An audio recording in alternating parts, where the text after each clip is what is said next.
This program is presented by University of California Television. Like what you learn? Visit our website or follow us on Facebook and Twitter to keep up with the latest UCTV programs.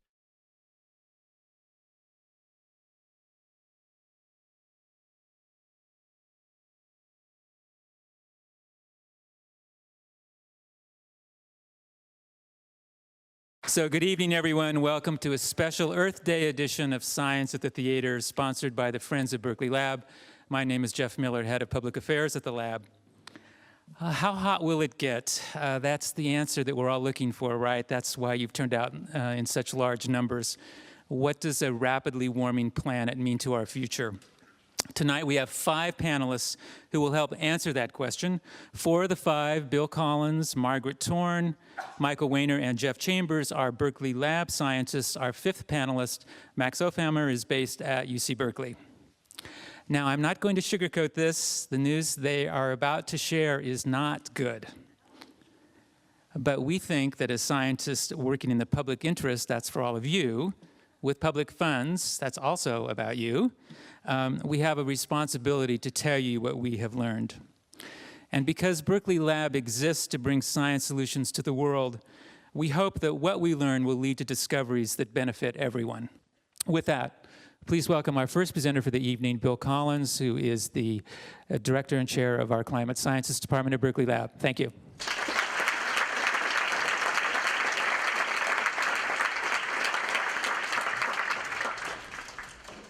Thank you very much for coming out for this event on Earth Day.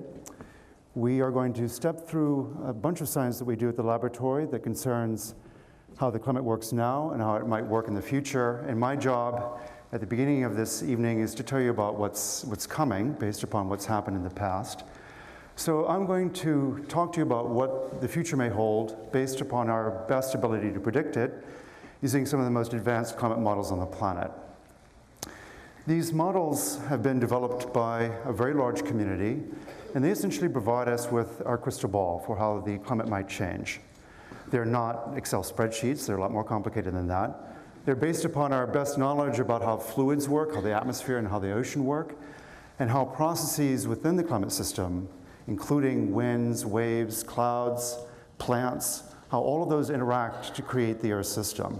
So this is really, these models are really a synthesis of our knowledge about how climate works now, and we hope that those principles will carry forward so that we can extrapolate into the future.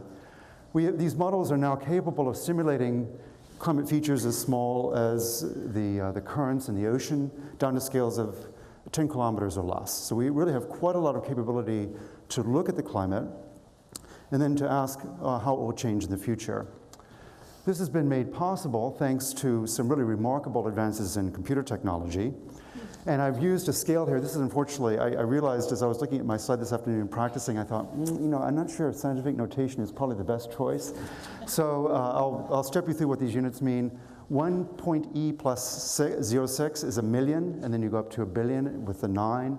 And then I think what comes next is a trillion with 12, quintillion at 15, and so forth. We've experienced a billion-fold increase in computing power since climate science began in the late 60s, early 1970s. Your iPad 2 is as powerful as one of the supercomputers on this figure that cost $20 million in the early 1990s. So really quite a revolution in our ability to synthesize information and to also use that information then to project what might happen as we continue to add greenhouse gases to the Earth's atmosphere. These models have really become extraordinarily powerful. We can, as I mentioned earlier, simulate climate change down just barely to the scale of San Francisco County, which is approximately 10 to 11 kilometers on a side. These are results from a recent simulation that we did with a model that we've all been developing jointly between the Department of Energy and the National Science Foundation. What's shown here is water. And water really plays a central role in the climate system. It's actually the most important greenhouse gas. Of course, it's the source of the water that we drink, the rain on which we depend, the rivers, the oceans. Understanding how water moves through the climate system is really a critical challenge for us. And you'll hear a little bit later from Mike Weiner about how water and climate change might interact to create more extreme weather. The other chemical species in the climate system that's particularly critical is carbon dioxide. And we'll hear from Margaret Torn and also from Jeff Chambers about how carbon dioxide, of course that's a critical compound for the greenhouse gas, but it's also a critical compound for the development of plant life on Earth, how that compound interacts with climate change and with the living world around us. And so we'll be hearing about all these topics from speakers who are coming up just after me. My job is to sort of set the stage for why we're concerned about this topic. And a lot of this science is being done by very large teams. So you're seeing 5 of us here from Berkeley Laboratory, and several of us also work at Cal. But we do this science in the context of a very large and a very energetic international community. I wanted to describe that process to you briefly so you understand how the science is accumulated both at the local, national, and also at the international level. We just recently had a meeting of a process called the Intergovernmental Panel on Climate Change. And this is a group that was convened by the United Nations Environmental Program. It's met 4 times in the past, and it's having its 5th grand round of meetings now. Michael, Max, and I are all part of that report and are contributing to it. The reason I'm mentioning this to you will become evident in a second, but this is our meeting of 270 people writing the first working group report. That report will be approved in September of this year, and then will become enter the public domain in January of 2014. So it's coming up soon. For some reason, IPCC likes to maximize our carbon footprint. I'm not really quite sure why, but we met in Hobart, Australia, which is a long way from here, I can assure you. Spent a lot of quality time on the plane reading and rereading various reports. We met there partly because there were so many authors on that team, and also partly because this is a launching point for a lot of Australia's work looking at the Antarctic. But the other distinctive thing about this is that we went there during summer of 2012 and 2013. This was an exceptionally hot summer in Australia. The Australian government issued a report after we were there called the Angry Summer of 2012-2013. 123 records broken in 90 days. This is the heat index. I'm not sure if you can see it, but the bright orange and yellow colors indicate regions of high fire danger. Significant expansion of fire danger while we were there. Huge fires. This is a fire that was happening in Tasmania just before we arrived. If I can get this slide to transition. Here's this is a picture of a beach. There's a little girl over here playing, in the ocean while huge fires combust behind her. The day that we returned home through Sydney, it was 120 degrees Fahrenheit in Sydney. Some of the planes were unable to take off because their skin was buckling in the heat. It was pretty extreme. Okay, so that's what's happening now, and let me show you what's been happening in the past, and then what we'll do is we'll use a climate model or a set of climate models to look forward. So I'm now going to summarize for you what's been happening recently, and then we'll use that sort of crystal ball feature of the climate models to look forward. So this is climate change. This is a very nice animation. It's 60 years of climate change in 13 seconds from NASA. And what we're looking at is the anomaly, or the difference in temperature relative to climatology. So the scale actually runs, it goes from -2 degrees Celsius if you're cooler than normal, up to +2 degrees Celsius if you're hotter than normal. We wind up in 2012, and we're in the hottest year ever experienced in the United States. Most of the central part of the country experienced temperatures that they have not experienced since the start of records kept by the National Climate Data Center. So totally unprecedented, very unusual year. So what's going to happen in the future? Now at this point, I have to step you through three slides with some graphs, so bear with me. I'll try to make this tolerable. But this is the way that scientists look at this, and so I thought I would share it with you. And the storyline here is that the more we emit, the more carbon dioxide that humans emit, the higher the concentration of carbon dioxide in the atmosphere. That's the message of this slide. And the next slide will show you the relationship between those higher concentrations and higher temperatures. And then I'll show you the spatial patterns of those temperatures in the third slide. So that's what's coming. The reason why this figure is important is that we had to actually sort of hedge our bets about what the future might hold. So here we are at 2013. And at this point, we branch off 3 different projections for where humanity might go. Sort of continuing basically with no policy, that's this blue curve, and then several other curves where we anticipate some imposition of policy to draw down carbon dioxide. The thing I want to show you is that the higher the emissions, the higher the concentrations of carbon dioxide. So this is concentrations of CO2. I need to sort of normalize this graph for you so you understand what the units mean. Off the bottom part of this axis at 270 parts per million is the concentration that we had up until the introduction of the steam engine for the last 10,000 years. So 270 parts per million is where we started at the beginning of industrialization.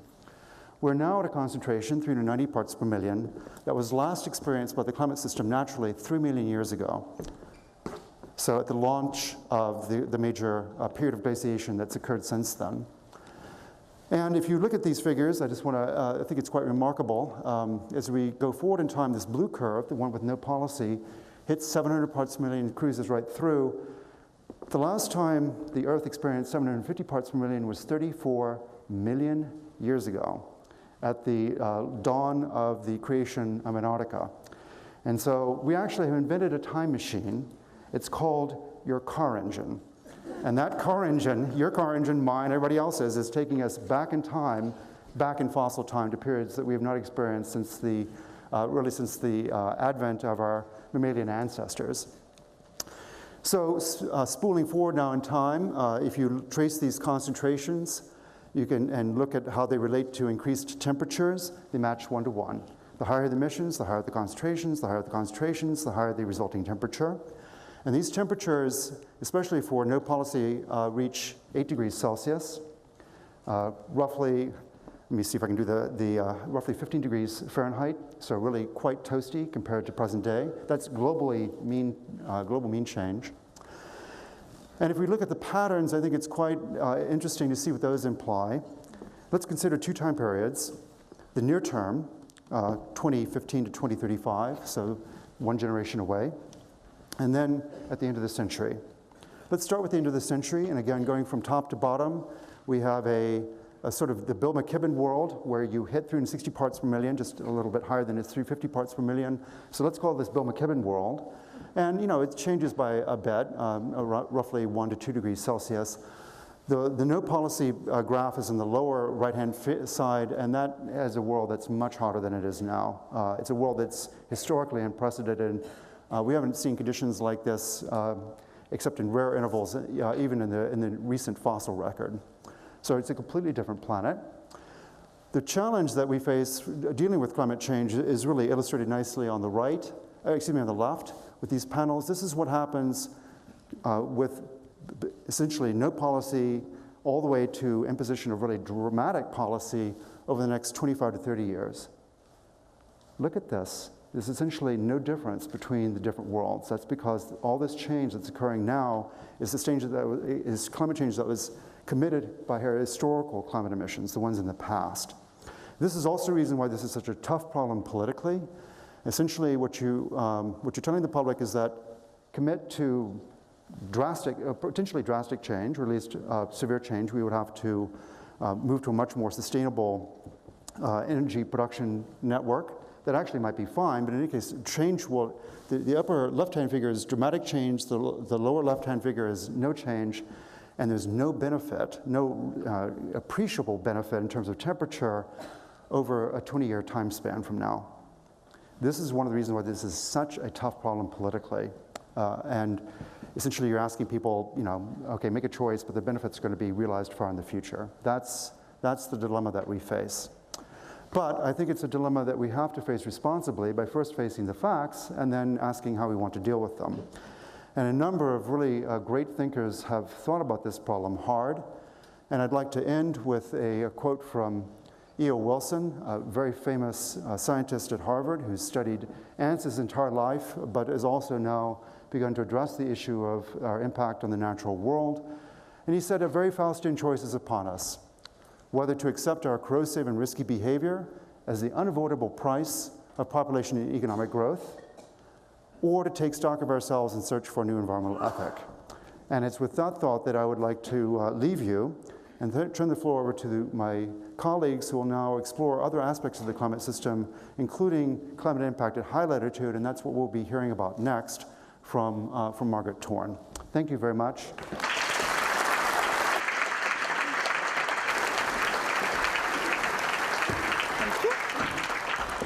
Hi. Yeah, good evening. So we can get this to move. Let's see.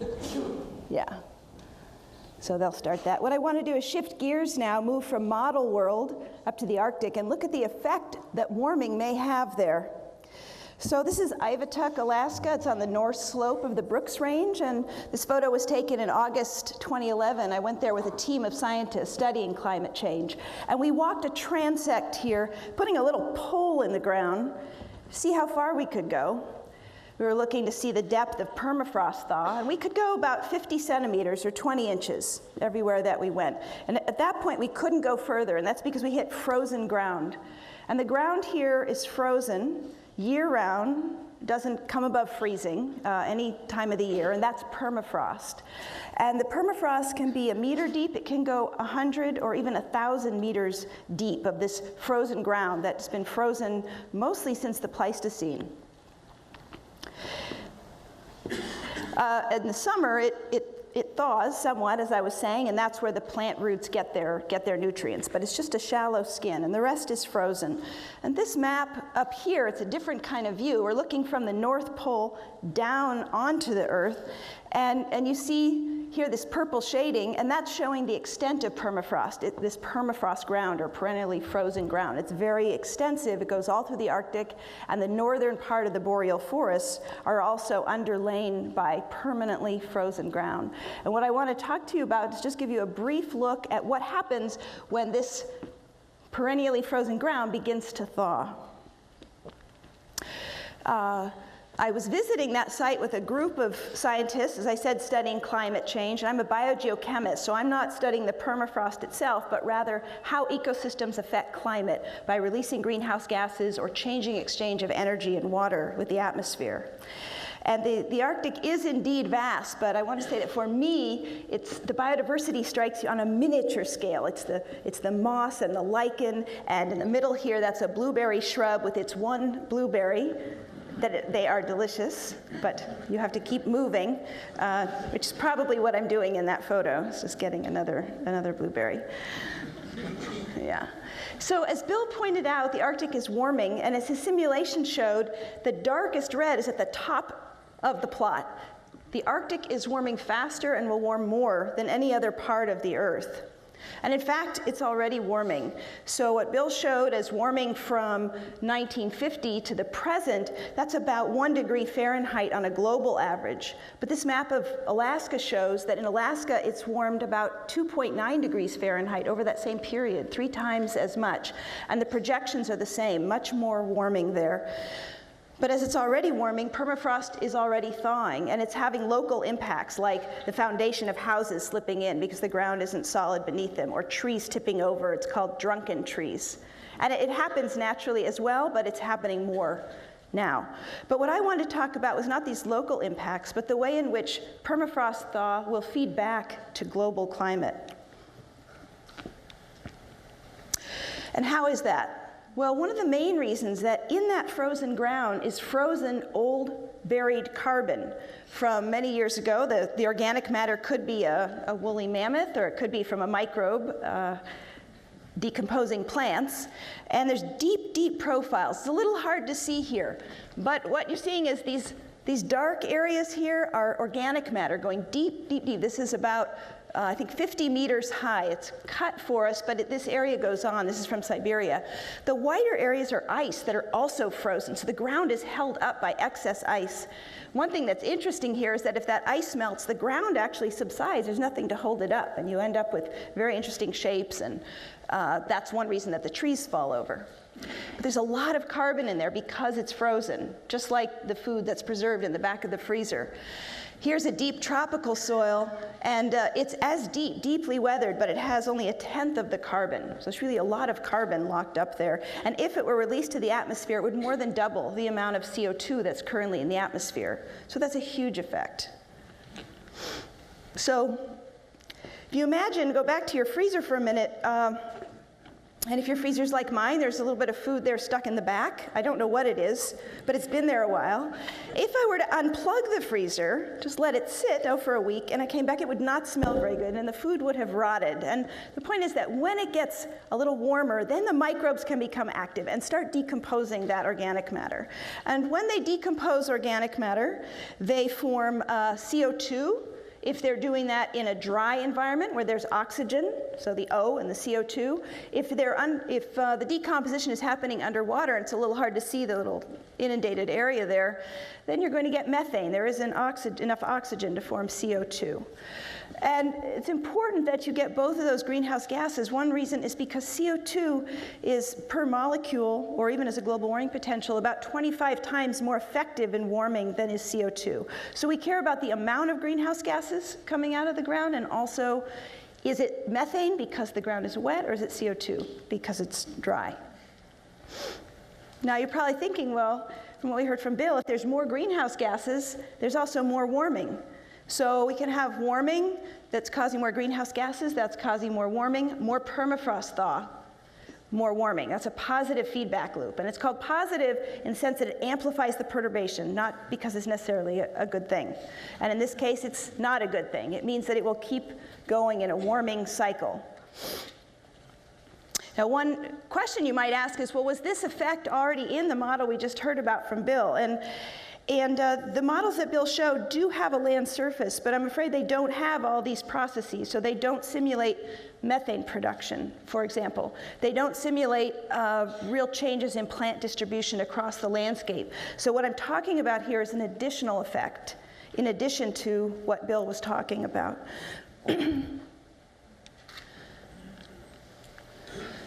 So when permafrost thaws, not only do you get more greenhouse gases, but other things happen too. That decomposing organic matter mineralizes nitrogen that's more plant available. The growing season is longer, air temperature is longer. So those things promote plant growth. And plants take up CO2. So here I'm showing a grass, Eriophorum, going to, this is a birch tree. It's about this tall, but that's fall in the Arctic. It happens also in August. But the shrubs can grow higher, they can take up more carbon, so that's a cooling effect. At the same time, though, those shrubs cover snow a little bit. They're a little taller. They're darker than the snow. That means they absorb. Can you hear me now? Excellent. So they change the albedo. So plants can have cooling and warming effects. So therefore, it's a rather complicated picture. And our research questions are, so what controls the balance? Will microbial decomposition and release of greenhouse gases dominate, really increasing the greenhouse effect? Or will plants grow in such a way that they help cool?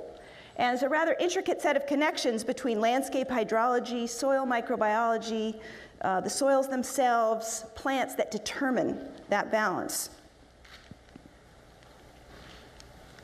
So we're researching that in a large experiment that's being funded by Department of Energy. It's a large team. It'll go on for about 10 years.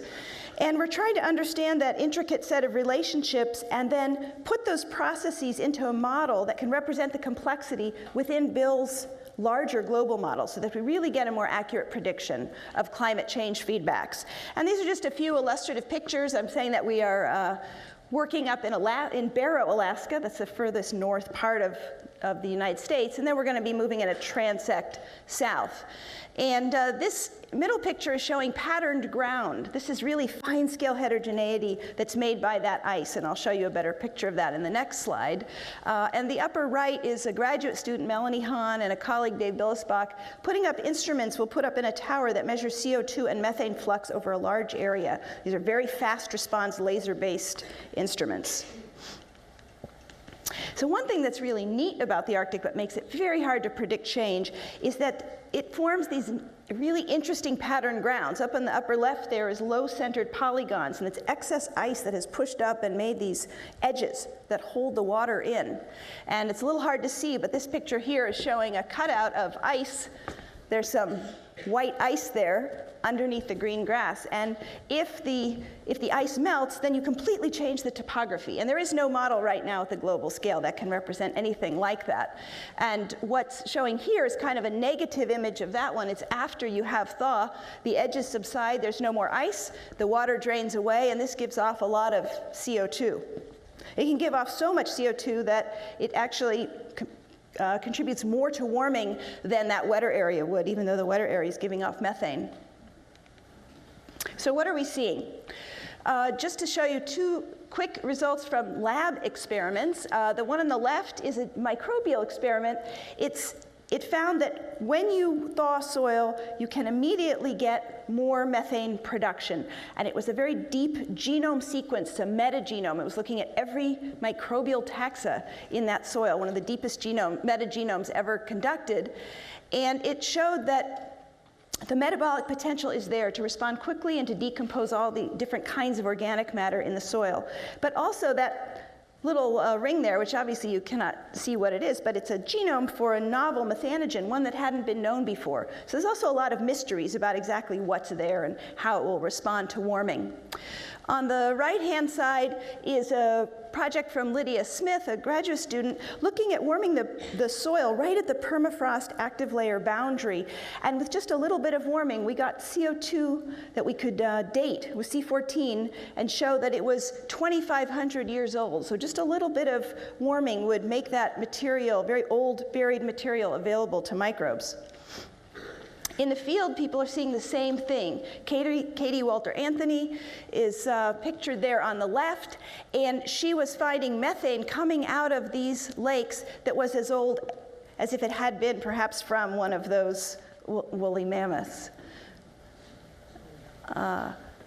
This on the right is another field experiment from a postdoc, Caitlin Prees, and she's measuring the CO2 coming out of the ground at sites with deeper permafrost thaw, or this thawing happening. And from the C14 of that CO2 showing that the deeper the thaw, the older the organic matter. That means you're releasing carbon that was locked up. It wasn't participating in the carbon cycle, it's kind of there at the back of the freezer, and it's coming out.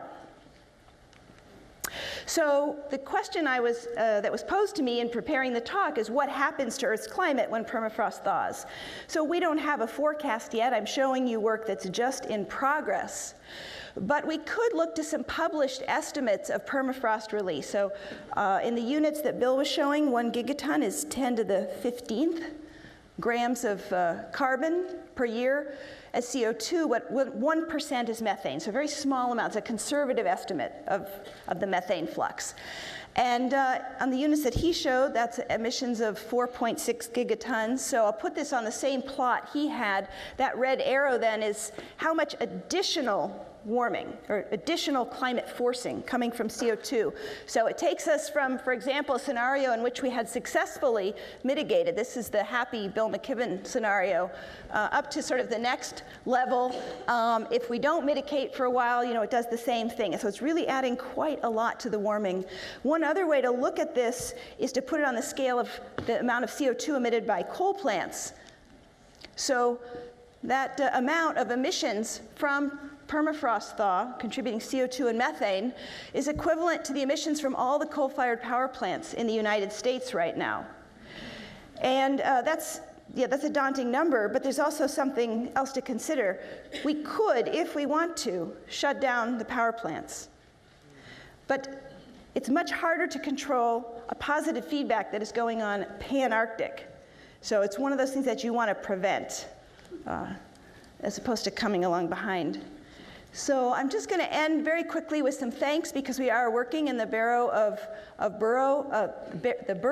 Barrow, and I want to thank the people there who have been really helpful to our work and are great scientific partners. And now I want to turn it over to Michael Weiner, who's going to come talk about climate extremes. So what happens with all this increased warming? Thank you.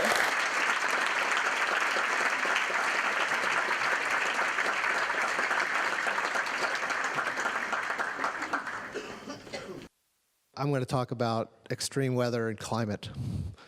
And you might think, what's this guy talking about? Weather, climate, what's the difference there?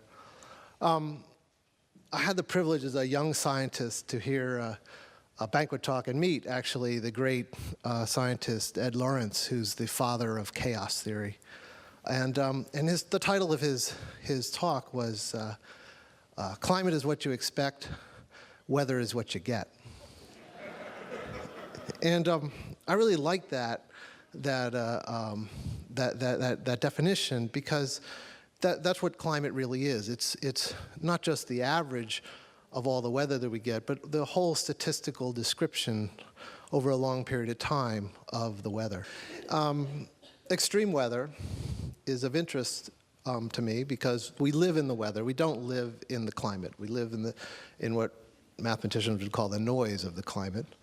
And the impacts of extreme weather are where the rubber hits the road in this business. And, oh, here we are. Oh, geez, it's not what's supposed to do that either.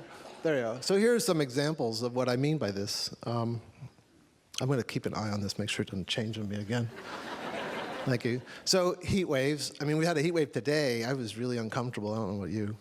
And in fact, records are being broken as we speak. Cold snaps, which are the opposite of a heat wave. A drought, which we've just experienced some very severe ones in the United States, but elsewhere in the world as well. Floods, which strangely, as perverse as it might seem, in a future very warm world, both droughts and floods become more likely. That's a complicated thing. I'm not going to go into it, but it is sobering. And then extreme storms, which is of particular interest to myself. Hurricanes being probably the most violent storms that the planet can have. Atmospheric rivers, you might have heard of this phenomena. The weather forecasters call it the Pineapple Express. We had one in December. It's called the Pineapple Express because the storm comes right over Hawaii, and it can deliver copious amounts of rain and wind. Typically, it's kind of warm compared to other winter storms that get here in California. And an impact we had at the lab was during that event, there was a landslide and blocked off the road. And so now when I go on my bike ride, we got to go all the way around. It takes another 10 minutes. Extratropical cyclones also impact us here in California. Those are larger scale systems. And then I've got down here, sort of separated from all the rest, are tornadoes and hail, high wind, lightning. These are examples of extreme weather where the state of the art hasn't gotten there yet. We very much would like to be able to make some statements about how these things will change in the warmer world. And I'm optimistic that in the next few years we'll be able to, but we're not there yet. Oh, there we go. So a question you might have, are some of these recent events that I just mentioned, are they a result of global warming? So this is a really good question, but it doesn't have an answer right now. And the reason it doesn't have an answer is that any extreme event that has happened so far could have happened prior to the human intervention in the climate system. So, the heat wave that we had last year in the central United States, the drought in Texas the year before, the Russian heat wave, these events all were possible. And so we can't really answer if this particular event happened because of climate change. Now, that's not to say that in the future there will be events that couldn't have happened in the pre-industrial age. And I actually believe that if you go, Bill talked about choices, and one of our choices, let's not do anything, the no policy choice. And you go 100 years from now, and it's very likely that there will be heat waves and probably floods in that world that could not have happened prior to the climate change, that it was caused by humans, and would have happened perhaps in the very distant past, maybe 100 million years ago, but not any time since humans roamed the planet. So a better question to ask than this first one, as much as we'd like to answer it, is how has the risk of an event changed? And so that's a question we can get our hands on. How has the risk of last year's drought changed? I mean, was it more likely? Probably was. Or a similar question, it's almost the same one, is how has global warming changed the magnitude of that heat wave? Or that flood, or whatever it is? So here's some numbers, and this is my only real technical plot, so I apologize for all the detail, but I think it's interesting. The European, it would be more interesting if it wouldn't do that. The European heat wave of 2003 caused 70,000 excess deaths, which is pretty sobering. That's been well written about. It happened in August. A lot of people were on vacation, and the people who died were elderly and weak or sick, one of those, if not all of those. And the risk of that event actually was at least doubled at the time it occurred by the influence of humans on the climate system. And similarly, the Russian heat wave in 2010, which had 50,000 excess deaths, so 50,000 people died during that period in that region, more than would have in a normal year, was 2 to 3 times more likely because of climate change. There were other impacts as well. A lot of the surrounding area around Moscow burned because peat bogs had been drained and they got all dry, and so being that hot they burned, which further compounded the fatalities because the air quality was so low. And Texas, which is more close to home, I have a range here somewhere between 1.5 and 4 times more likely. And in fact, this is the way I prefer to look at it, is not to say just one number, but rather try to put some uncertainties on that. And but it's still 2 is definitely well within that range. We're working on last summer. This takes some time, and so we're not in if next summer is hot, I won't have an answer until the summer after. But we're working on this one. But one thing that is sobering is if you look 10 years from now, remember the European heat wave is 10 years ago, so 20 years after the event, that event now, instead of being twice as likely, is 35 times more likely.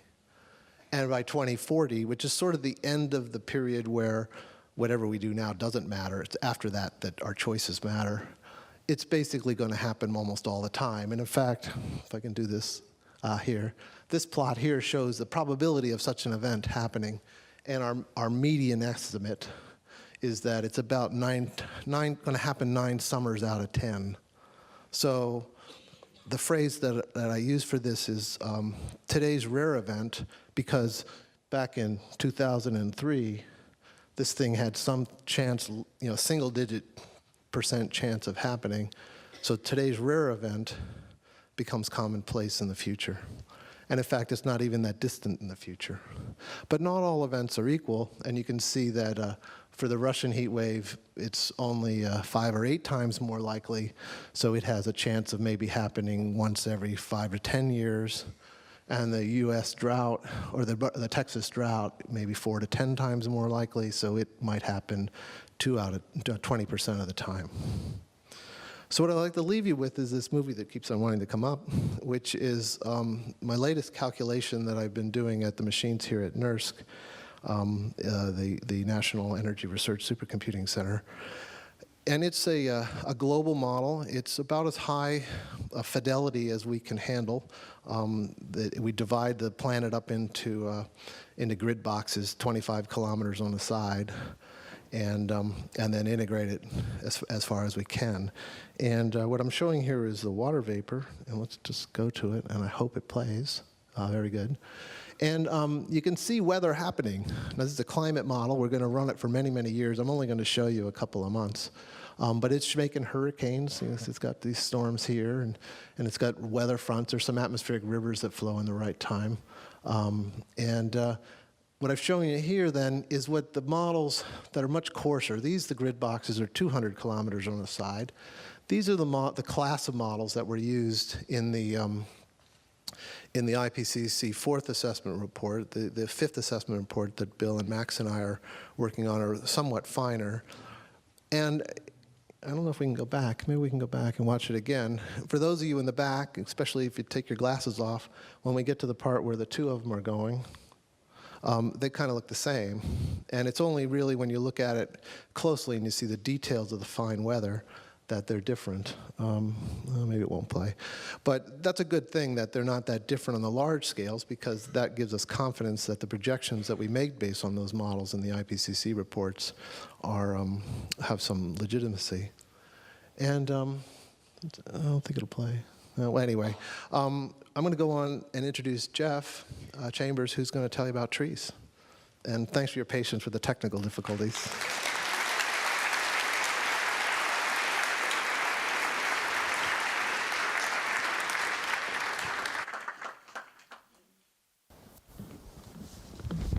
Hello, everyone.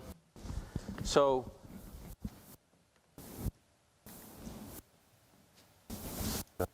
all right. Get this to work here. So, every one of you emitted CO2 to the atmosphere today. Some more than others. And how much of that CO2 actually stayed in the atmosphere? How much? 50%. Only 50% stayed in the atmosphere. Where did the rest of it go? Okay, well, here's our emissions. Half of it stays in the atmosphere. Well, half of that remaining 6 goes into the oceans. And the other half, it seems, I mean, there's some uncertainty here. The other half is basically going into forests. And most of that other 25%, half of half, is going into tropical forests. So remember, only 50% of your CO2 pollution stays in the atmosphere, and 25% of your pollution is being mopped up by the Earth's forests. So that's Hurricane Katrina, and I was on faculty at Tulane University, and I went to sleep at around midnight, and I was reading the forecasts. And they said Katrina might strengthen overnight. So I woke up, and it was 4 a.m., and I kept thinking, strengthening overnight. So I had to get up, and went to the computer, and that's what I saw. And I thought, wow, that doesn't look good for New Orleans. So my wife, who had just recently moved to the States in January, so she was there for 6 months. She's from Brazil. And they barely know the difference between tornadoes and hurricanes in Brazil. And she's not much of a morning person. So I took my laptop to her bedside, and I said, Joanna, we got to get out of here. She said, what time is it? I said, it's 4:30. She goes, oh, come on. We can wait a little bit. And I said, no, we can't wait. And I showed her that, and she was convinced that, yeah, we needed to hightail it. So we left, and we went to Hot Springs, Arkansas, because I thought that sounded like a good place to evacuate from a hurricane. Now, when I moved to New Orleans, I'm from California. I grew up in Santa Cruz. I also didn't know anything about hurricanes. So when I moved here, and I study forests and disturbance, mostly in the Amazon, mostly in the tropics, I'll show you that too, I thought, I want to set up some plots. And start studying these processes, right? Well, this is what I got. So I set up my plots at the Pearl River. Now, the Pearl River defines the border between Louisiana and Mississippi. Bullseye. So 2 take-home messages so far.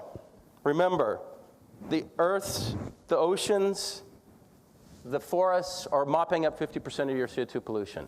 That's a nice ecosystem service. The second is that climate change is fascinating scientifically. It's really interesting.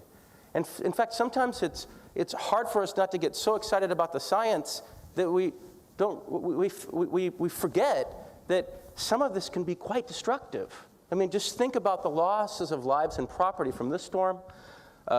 Michael just talked about all those heat-related deaths in Europe and in Russia. And we're just getting started. So over the next 10, 20, 50, 100 years, we're going to learn a lot about how this system functions, a lot.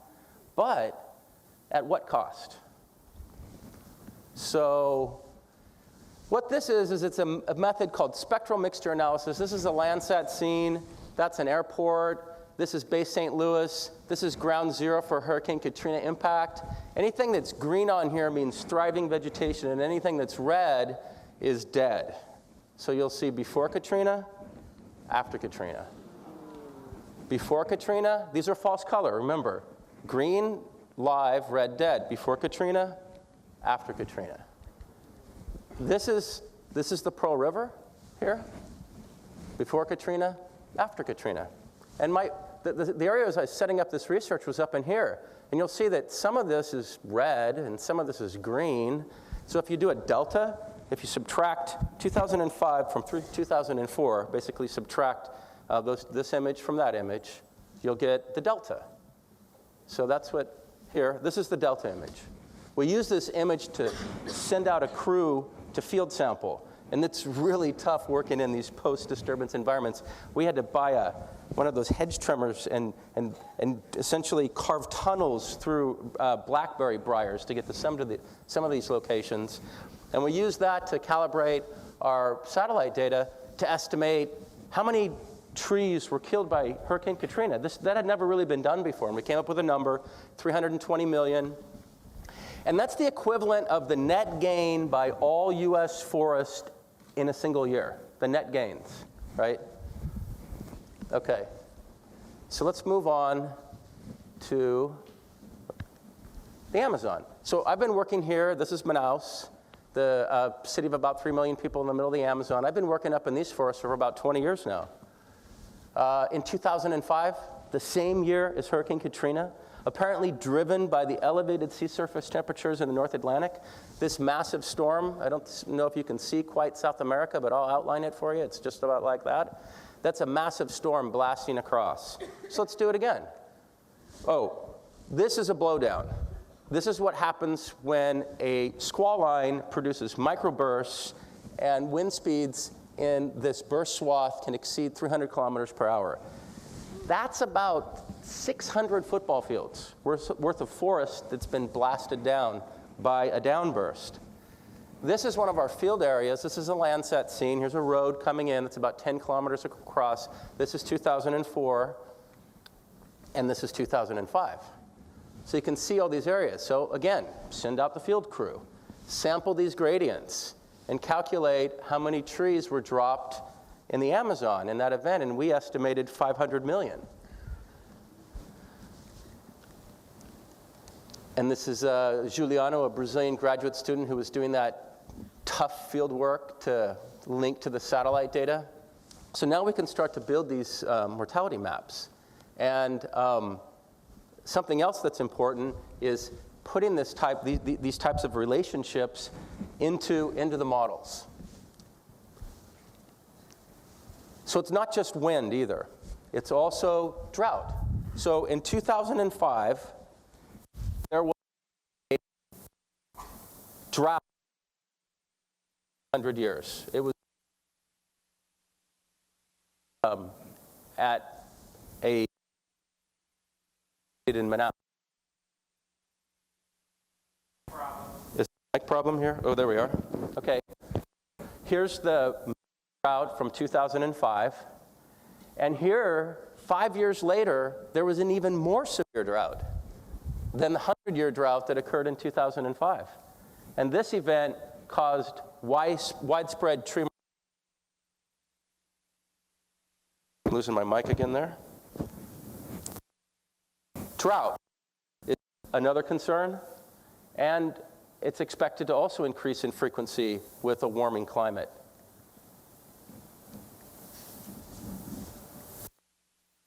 Outbreaks. So here you see North America. These areas in red here are regions that where trees were attacked by pine beetle, and here showing widespread mortality caused by this beetle species. Fires. So as the Earth climate, the fuel for forest fire, down trees, coarse woody debris. All right. It's okay. Are you going to turn that off? All right, let's try this. So not only is the fuel for these fires going to be drier and more combustible, but there's a lengthening of the season where, for example, there's no snowpack. So we expect fires to increase with a warming climate. So to summarize, storms, drought, fire, pests and pathogens. Looks like kind of like Armageddon or something, right? And you think, it's all bad news. But you know, something else interesting that we're finding is that, you know what, the forests are keeping up. So we started this off by mentioning that 50% of your CO2 pollution is being taken up by the biosphere. Half of that goes to the ocean, half of that goes to the land, potentially to the forests. The soils are more difficult to understand with respect to the sink. So this is a big carbon sink. Margaret pointed out that in particular high latitude soils can be a big carbon source as the climate warms. But what's remarkable is that despite the fact that our CO2 emissions are increasing year after year after year, on average, this airborne fraction has remained at about 50%. So my job is essentially to understand where this carbon sink is going in the future. It still cleans up a significant fraction of our CO2 pollution, but how long will that last? And what will be the potential carbon cycle feedbacks with respect to tree mortality as the climate warms?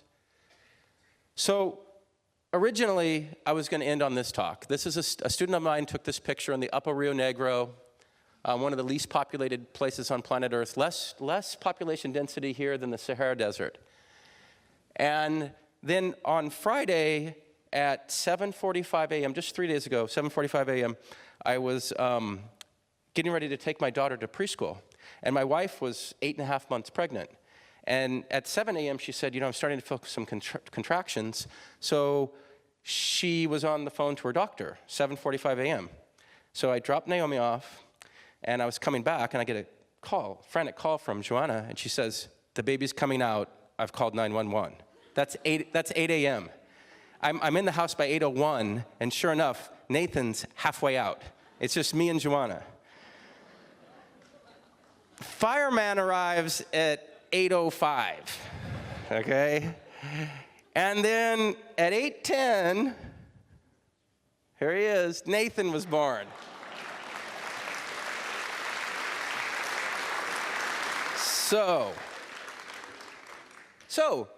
I'm hoping these guys are going to live to be 90 years old. That's going to be around the year 2100. What is this planet going to look like in 2100? So we're going to learn a lot about how this Earth system functions, but what's the cost? So thank you, and we'll leave it there. Thanks.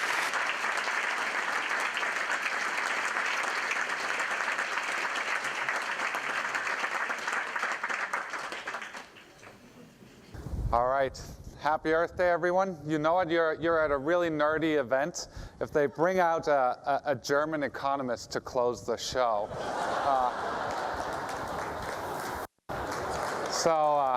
There you go. I worked on that one. Where's the clicker? Did you take the clicker with your baby picture?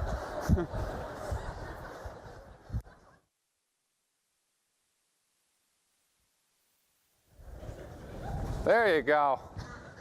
All right. So what I want to talk about a little bit is, what does this all mean, and what are we going to do about it? And if we're going to do something about it, how much of this is realistically going to happen? So, fast forward 10 minutes, you're going to be really depressed. So let's look at where we are today.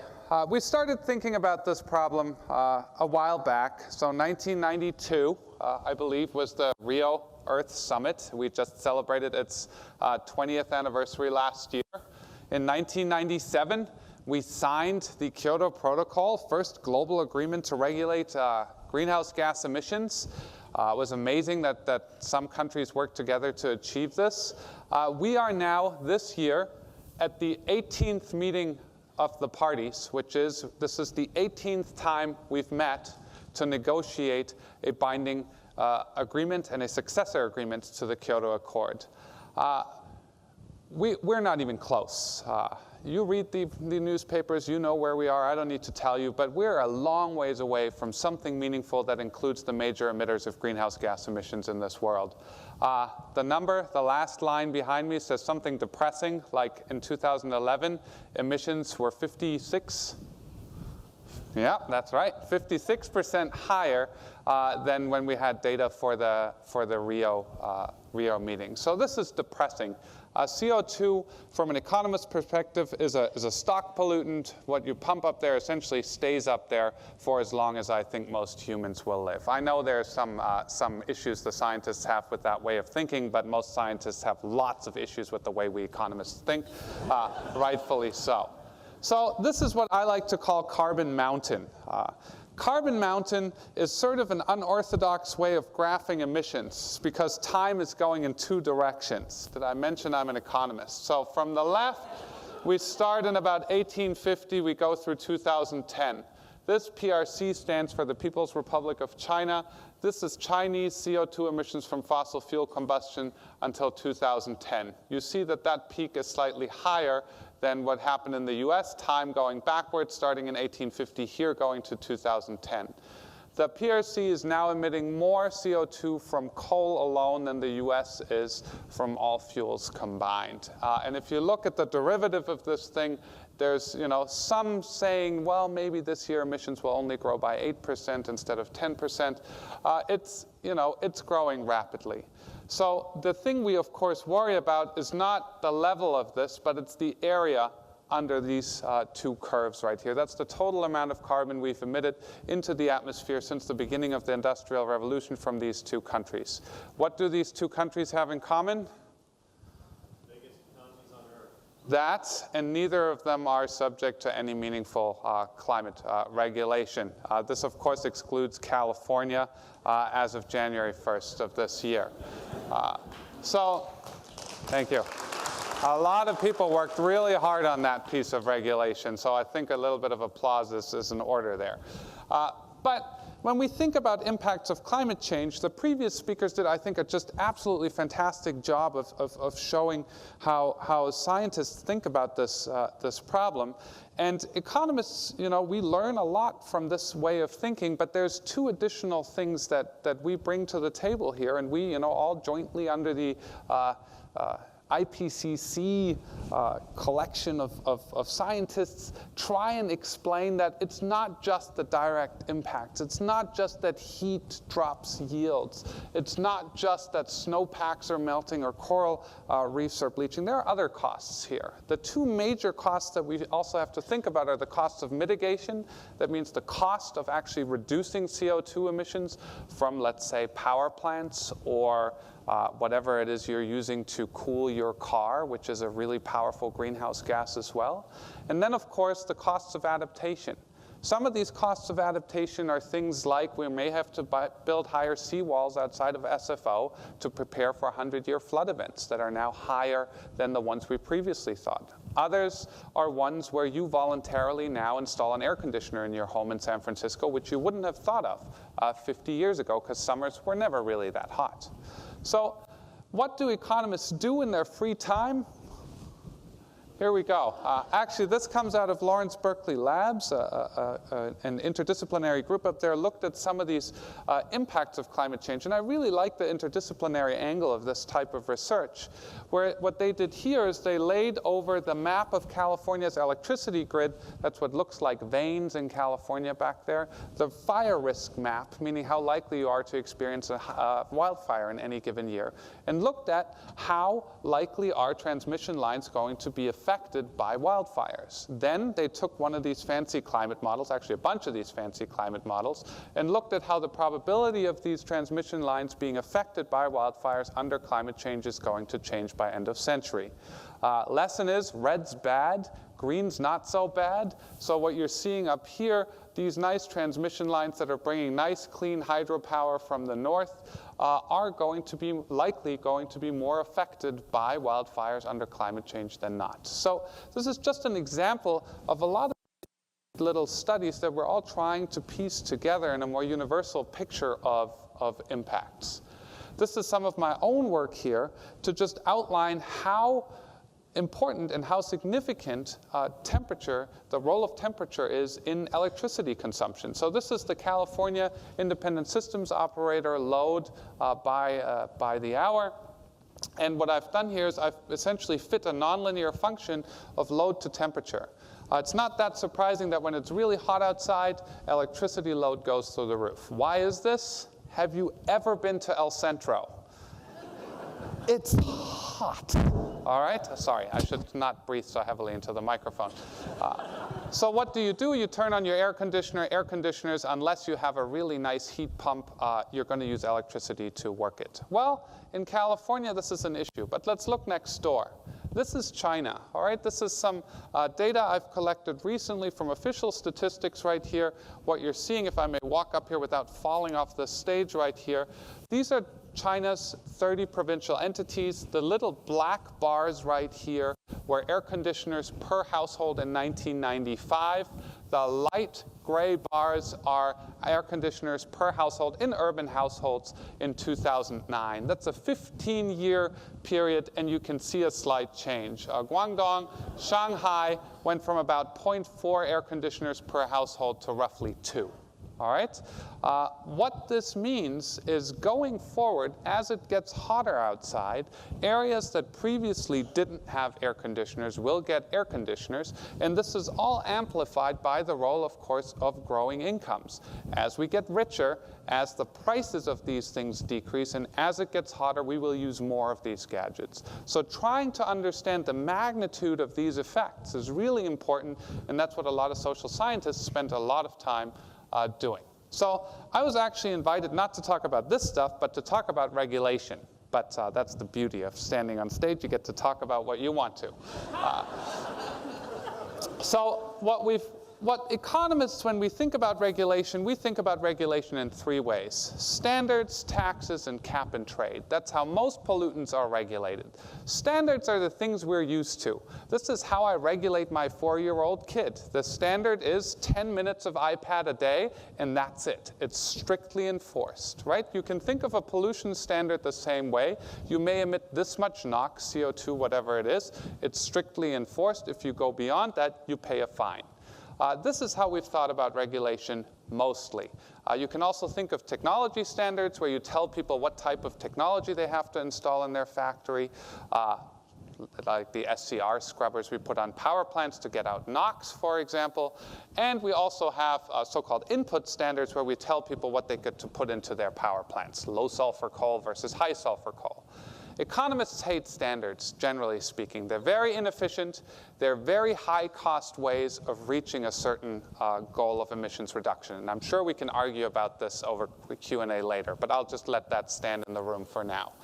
Taxes we really like, and cap and trade we also really like. Why do we like taxes? Well, let me tell you all about it.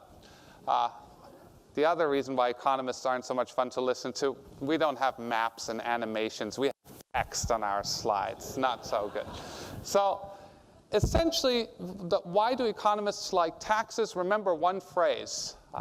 Tax bads, not goods, right? What we want to do is we want you to pay the full cost of all of your activities. So if you drive down your car and you don't pay the full cost of using the atmosphere as your personal carbon waste dump, I think the government should charge you that difference that you're currently freely using. We call that an externality tax, or a Pigouvian tax, if you wish to call it. It's efficient. It makes the world better off. You can use the revenue from this to offset bad taxes. Income taxes are actually not such a great idea, right? We don't want to punish people for working more. I'm not making an equity argument here, but all right. All right. We can get to, welcome to Berkeley. We can get to that in a second. But taxes actually set nice incentives for people to develop new technologies, but in practice, they're not very practical. Why? Firms hate them because they have to pay them, and politicians hate them because the firms have to pay them. So the issue here, they're politically really hard to push through. Cap and trade, what we currently have in California, are slightly different in the sense that the regulator sets the total amount of emissions we'll allow, and then issues rights to pollute. Where's the boo? It's coming. There you go. Issues rights to pollute, and then these are traded. In fact, if you actually came to my economics class, I would teach you that these two, under certain settings, are roughly equivalent, right? They're efficient, and they get us to the right pollution level. So what's the problem? We don't just have to get a single country or a single state to do something. This is a global issue where we have to get everybody to do something. So we're currently trying to get 200 plus nations to reduce their greenhouse gas emissions. This is a tough thing to do, right? We're trying to negotiate this global accord. It hasn't worked, no matter how optimistic a spin you put on it. The European efforts are slowly, political support is slowly coming down, if you've read the news this week. And there's just no significant progress on the horizon in this particular framework. I know the UNFCCC, which is the organization running this show, is arguing that this is a really sort of positive thing, and there's lots of opportunities to go forward here. But the track record has shown, in my eyes, that maybe we're taking a little bit too long. All right, so here's what I think I should do, what I think we should do. I know what I should do. So what I think is, instead of trying to get 200 countries to hold hands, let's try and get 20 countries to hold hands. By the 20 countries, I mean the G20, the biggest economies in the world, and have them to agree to charge a significant carbon tax. Let's start at 20 bucks a ton. Not that bad. Why would anybody want to do this? If you are China and you're having trouble collecting income taxes, it's much easier to collect a carbon tax than it is to go to every household and collect an income or a payroll tax. It's efficient. You can enforce it at the border. If people are trying to sell you stuff into your country, you just enforce the tax at the border if they don't have a carbon tax at home. Same thing goes for the US. All imports that come from countries that do not have a carbon tax get that enforced at the border. There are some issues here, right? We can discuss those later. But the point here is, as a starting point, this covers the majority of emissions. It moves us in the right direction in an efficiency argument, and it can be negotiated much, much more easily. Still incredibly difficult, but it's easier to get 20 people to agree than it is to get 200 to agree. So this is all I've got for now. I have no cute baby pictures, unfortunately. I'm impressed that you showed up today. This is all I have to say. So thank you so much, and we'll talk.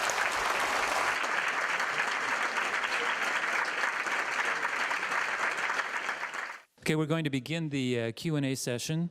So folks, it's hard for me to see. We have, again, the mics are on this side, in the balcony, and located here as well as here. So while people are lining up for questions, we can start. You got one there, John? Okay, let's start on this side. Early in the presentation, you showed some models on the screen. One was a green line that was very optimistic, and I heard a name, Bill McKibben, referenced, and I was interested in that very optimistic model, what actions were being proposed. Let's see, is my mic on? It should still be on. Yeah, it is on, good. Well, I very much respect Bill Kibben and his work. That model actually required us to create a technology that we don't have that removes carbon dioxide from the Earth's atmosphere. So let me just repeat that. We have to remove carbon dioxide from the Earth's atmosphere. It assumes negative emissions by about the year 2050. Currently, we have no such great sort of rolades for carbon dioxide lying around. So that scenario is viewed as, we're not, by the way, in IPCC, we're not allowed to make sarcastic remarks about which scenario is more likely than another. That one, I think, would be characterized as mildly optimistic.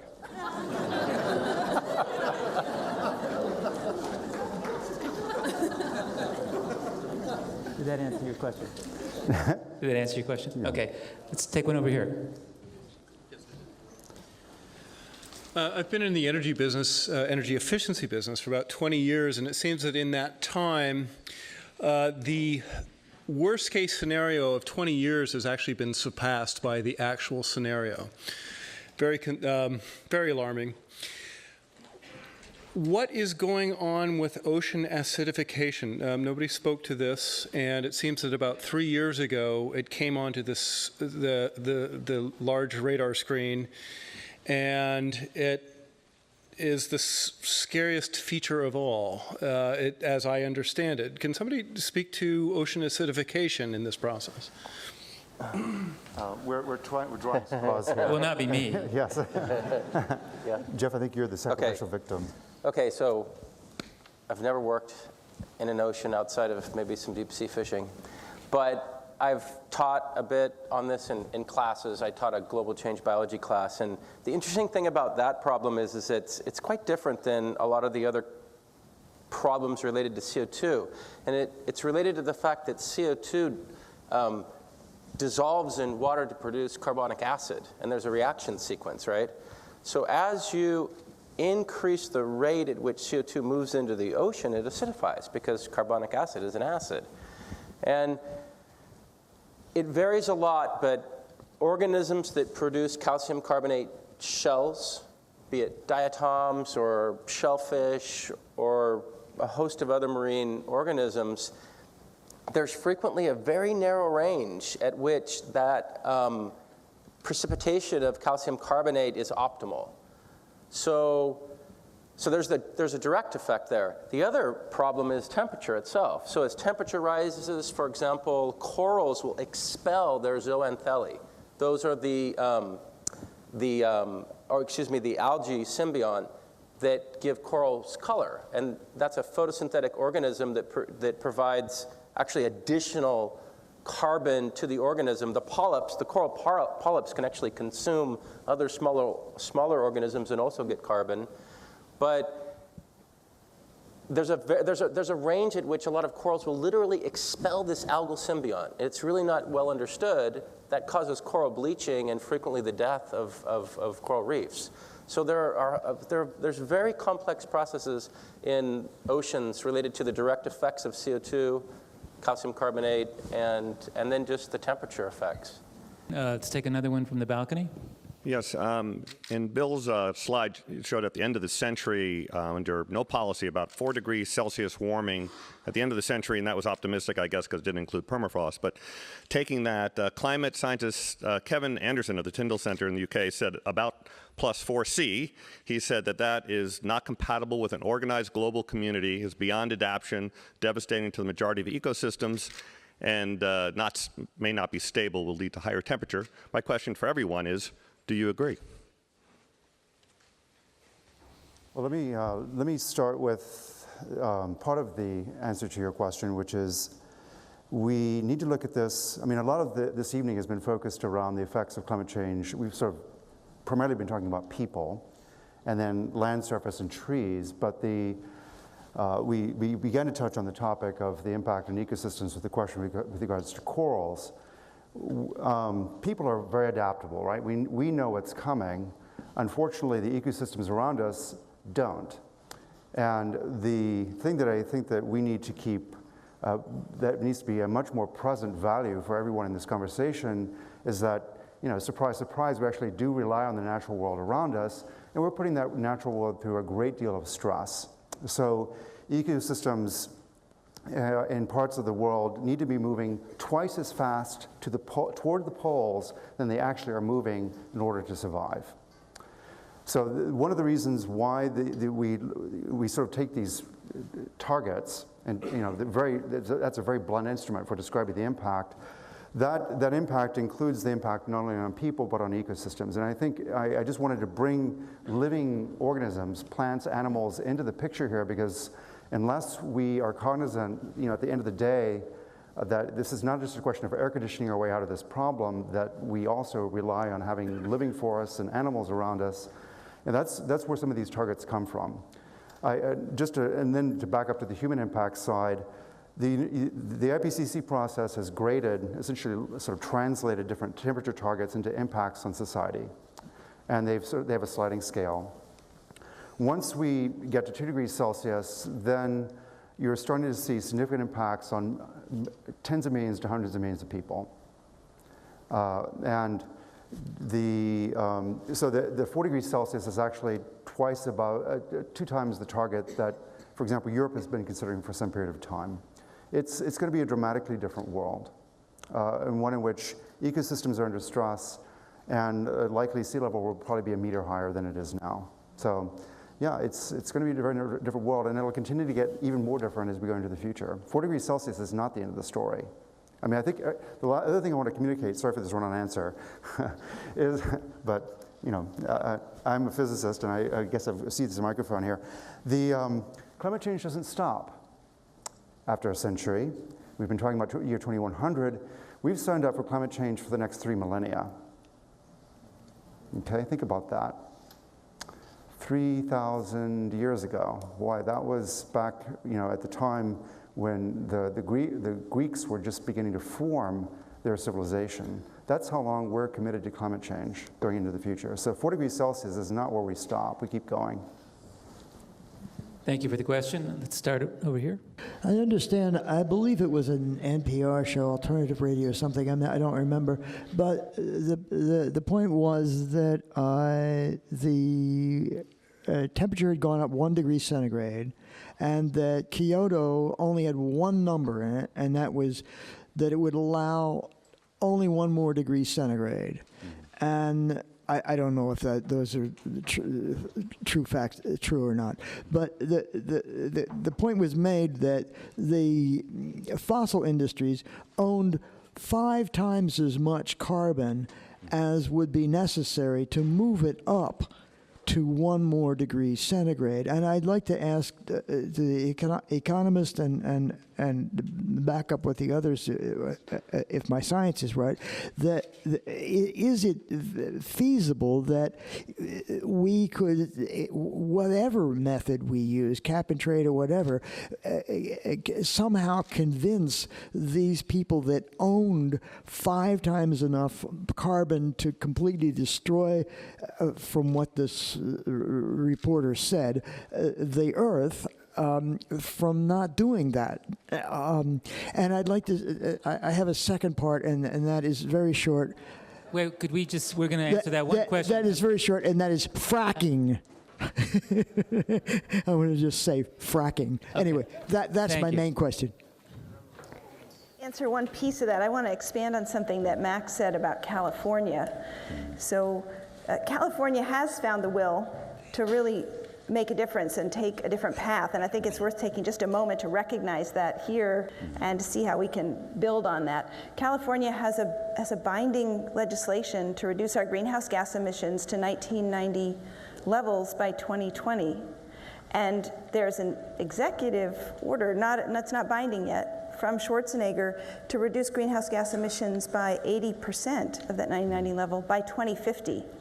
And there have been now a couple studies showing that it is technologically possible to really transform our energy system, the whole infrastructure to do that. That is possible if we continue to invest in energy efficiency and better energy technologies. So that possibility exists in California, and our existing legislation is taking us in that right direction. And it's something that we can build on. Max, did you have something to add to that? Yeah. Always. The only meaningful global climate regulation, or the only meaningful climate regulation there will ever be, is one that keeps a significant amount of carbon, the majority of carbon in the ground, right? Everything else is essentially meaningless. So the question is, how do we do that, right? Coal, for the countries that need energy the most, is incredibly cheap, and the entire infrastructure, energy infrastructure and transportation infrastructure is set up around that fuel, and this is mostly India and China for now. We in California have done a good thing, I agree with Margaret, but we are one of the richest places in the world with one of the most active environmental movements in the world, with a tiny, tiny part of global CO2 emissions. So what we need to do is somehow figure something out that gets the rest of the world on board. Question from the balcony. Everything we've heard tonight sounds like we need to remove carbon from the air. We've already got too much up there. So I'm part of a group of people who is forming a technical council, and we want to see these established all over the world to evaluate and rank the various technologies that are available right now, such as algae, biochar, scrubbers, you name it. There's about 20 different sectors of technology. My question to you, all of you, is, are you aware of any technical councils, National Academy of Sciences, any standing council that's working on this right now that we can join or we can partner with? Yeah, there are concerted efforts to look at efforts to mitigate climate change. The one that I would mention is, in fact, the working group, an example of one is the working group 3 of the IPCC. And anyone and everyone can comment on that report. It's in the process of being written that deals with strategies for mitigating climate change, both through economic policies and through other strategies. But that's just one of many examples where people are actively investigating both the economics and the science behind mitigation strategies. Let's take another one from the balcony. Well, climate change is likely to cause famine in poor countries has been widely discussed. But if we continue business as usual, isn't it likely that sooner or later food production will crash in the developed world too, and we starve too? Yeah, so that's a really good question. We didn't talk too much about the effect of climate change on agriculture, but it's not just the developing world and that is at risk for food shortages, but rather even this country. And there are some recent papers looking at production of corn, which is a major foodstuff in the United States, and what the impacts of 2 degrees warming would be on food supplies and hence food prices. And the bottom line is that the system is pretty close to optimal right now. And so if you perturb it by increasing it 2 degrees, you can increase the volatility, which means that the risk of a crop failure is much higher. And so right now, this last drought, many corn crops failed. Most of those farmers were insured against that. If that keeps on happening, the price of insurance will go up to the point where it won't be insurable anymore. And I think that the risk of serious impacts on our global food supply are extremely real and serious, and are going to require a lot of thought on how to make what our current system is into something that can be adapted to a much warmer world. Max probably knows more about this than me, though. I think this is a really good point, and I think one important point that we often forget here is that, we think about climate change as an efficiency thing to maximize the size of the pie, but especially when we talk about food, the equity issues really come alive here. So if the price of corn goes up by 5–10%, we on our Berkeley incomes around here, we complain, and bread and steak, and it's all more expensive. But what about the folks that live on $1 or $2 a day, something like that? So these impacts will be felt most by the poorest of the poor. So we shouldn't just always think about maximizing the global welfare, but really looking at the distributional consequences. And these distributional consequences are felt already due to climate change, and they will be more significant going forward. I would like to just return to the impoverished part of the world, and particularly the Sahel. And there's a beginning program here at Berkeley called OASIS, which stands for Opportunity for Advancing Solutions in the Sahel. And there you have a situation where the population is increasing dramatically because infant mortality is going down, but fertility remains the same. And so there's a problem there anyway, you add climate change on top of that, and there will be food shortages. And my colleague, Malcolm Potts, the head of the Bixby Center, I can quote him as saying, if we don't do something, the major export of that region will be violence.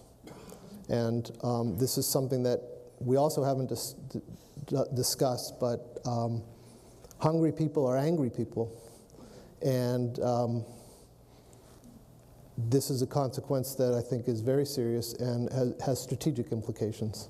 So last question is going to be up here, this gentleman here. And again, anyone who was unable to actually ask a question here, please leave them on social media. We will respond definitely. Last question, sir. Hello. First of all, I want to thank all of you for doing this presentation, for doing excellent, very important science and this important work of outreach.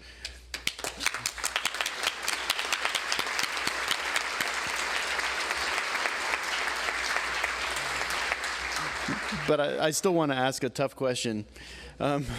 You're preaching to the choir here, you know, both in Berkeley and in California. I think a lot of us here know a lot of the stuff that you're already talking about.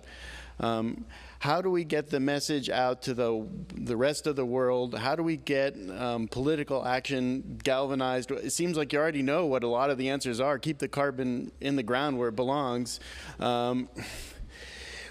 As scientists working on this problem, what can you do to amplify the impact of your message, and where does the line between science and politics fall for you personally? Right through the middle of the Department of Energy was where that line was. No, I'm not going to answer this question. But I will say, you know, we do have, in terms of broadcasting this message, these shows are videotaped and not only posted to our own YouTube channels, but to UCTV, University of California Television. And actually the numbers are pretty staggering, hundreds of thousands of views on various shows. So the word is getting out, but beyond that, I'll leave it to our science experts to answer.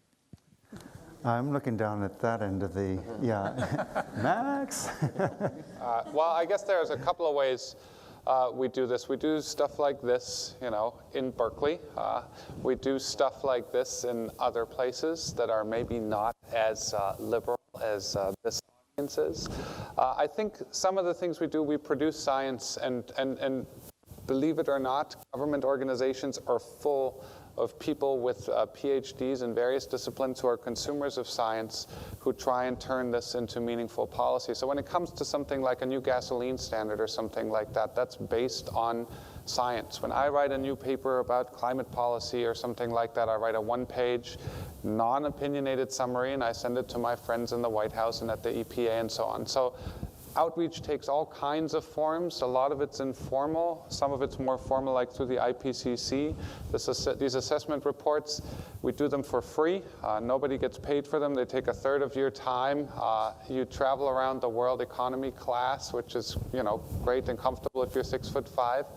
But you spend, you know, 4 or 5 years of your life spending a third of your time summarizing the state of the science in order to get a clean, communicable product that, you know, policymakers and the public can use to see for themselves what the state of the science is. And I think, you know, is this the most efficient way of doing it? I don't know, but it's the best way I know how, and I'm going to keep on doing that. I don't know if anybody wants to add something. I'll add something to that. You might have noticed that scientists aren't generally comfortable sitting in front of large groups, although this has been a great crowd, and you've made us feel comfortable. But in general, scientists are not generally socially adept.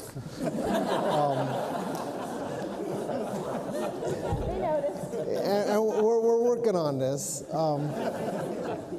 But I think this is something we have to really impart to our students. That and a young scientist that we interact with is that the message has to be brought to the general public, and whereas, you know, we're probably more comfortable standing in front of a bunch of numbers and charts and graphs and things, trying to translate this message into something that the public can understand and then make informed decisions about is a challenge, and that I remain optimistic that we can train at least the next generation to do a better job than we have. Did you want to say any closing remark? No. No, I think Michael left us with much food for thought. I'm going to have to. No, I think I'm good. Okay, well, that concludes our evening. Thank you, audience. Thank you, scientists. Remember, May 13th, Science at the Theater at the smaller stage, 8 great ideas. Thank you again for coming, and thank you for your patience. I'm sorry about the delayed start.